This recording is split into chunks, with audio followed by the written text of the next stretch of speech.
د تراب د مرګ وصیت په غور واوره. د دې کلو او ښاریو پوښتنه وکړه او د اټک د سیند په غاړه غاړه ولاړ سه. د خټکو یوسفزو پوښتنه وکړه په قلار قلار مې یو څه ثوابۍ ته. د یوسف او شیربانو پوښتنه وکړه او جنازه مې ملکانو په څوکو کېږده. د مومندو او باجورو پوښتنه وکړه او په مزه مزه مې کوز که اشنغر ته. په مردان کې د کوڅو پوښتنه وکړه او زه خلیل او داودزي په ما خبر که. د ادم او د درخو پوښتنه وکړه پېښور دره کوهاټ درنه هېر نه شي. د هنګو د دعاو پوښتنه وکړه او زه پټل زما د مرګ یوه ټپه شه.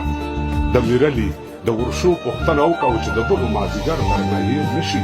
د وزیرو او بنوڅو پوښتنه وکړه چې د کوټې او چمن په لاره ولاړ سي. د کاکړو د پټکو پوښتنه وکړه او بیا په بیړه بیړه راشه کور مې خور ته.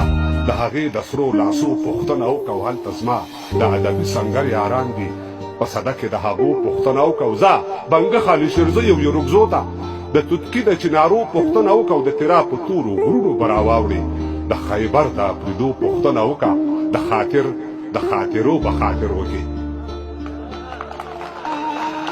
د خاطرو به خاطر وکړي. د حمزه د تاترو پوښتنه وکړه او د شلمان په جګو سکو سلام وایه.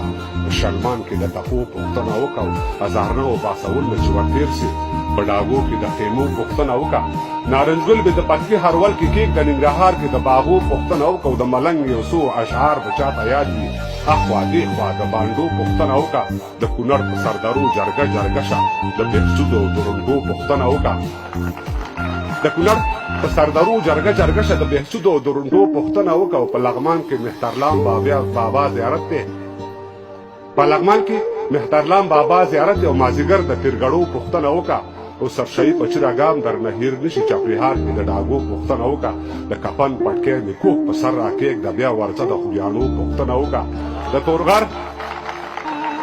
تورغر او د سرود په لویه لاره د نري نري پروژو پوښتنه وکړه. وطنۍ شنه لوپټه په ما خوره کړه. د سرګړي د وښو پوښتنه وکړه. توقف د جنازې دپاره واخله دواړه غاړې د مرچو پوښتنه وکړه.